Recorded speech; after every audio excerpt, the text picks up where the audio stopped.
ফি ইয়াউমিন কানা মিকদারুহু 50 আলফ সানাহ। আল্লাহ বলে আযাব হবে সেদিন যেদিন হাসরের ময়দানের দৈর্ঘ্য হবে 50,000 বছর। আযাব শুরু হলে চলতে থাকবে 50,000 বছর, দাঁড়িয়ে থাকতেই হবে হাসরের মাঠে 50,000 বছর।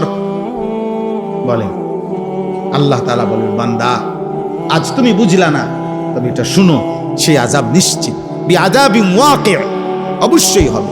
ফাসবির সাবরান জামিলা। অতএব বন্ধু আমার, আপনি পূর্ণ ধৈর্য ধারণ করেন, আপনি ধৈর্য ধারণ করেন, আপনি ঘাবড়াবেন না, আপনি হতাশ হবেন না।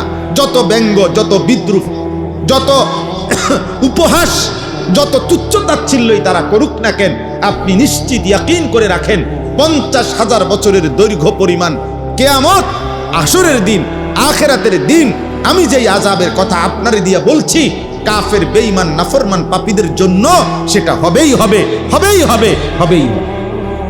ইন্নাহুম ইয়ারাউনাহু বাঈদা ওয়া নারাহু করিবা।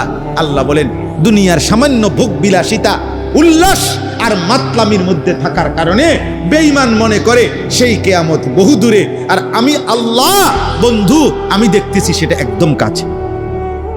কারণ যার মৃত্যু তার কিয়ামত শুরু, কারণ সে তো আর ফিরবে না। কথা বলেন না কেন?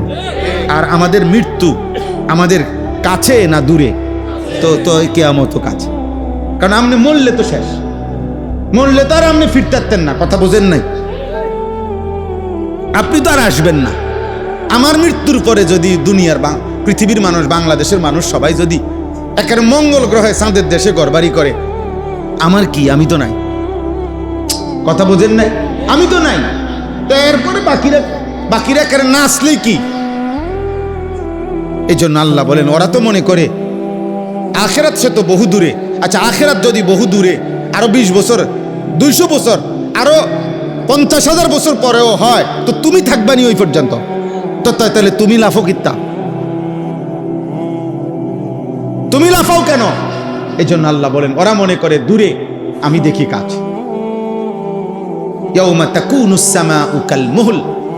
সেদিন ইসরাফিল যখন ফু দিবে, কিয়ামত যখন শুরু হবে, আল্লাহ তাআলা বলেন, আকাশ তখন গলিত তামা গলাইলে যেরকম পড়তে থাকে, এরকম গলিত সীসা, গলিত তামার মতো, উত্তপ্ত আসমান গলিত তামার মতো পড়তে থাকে।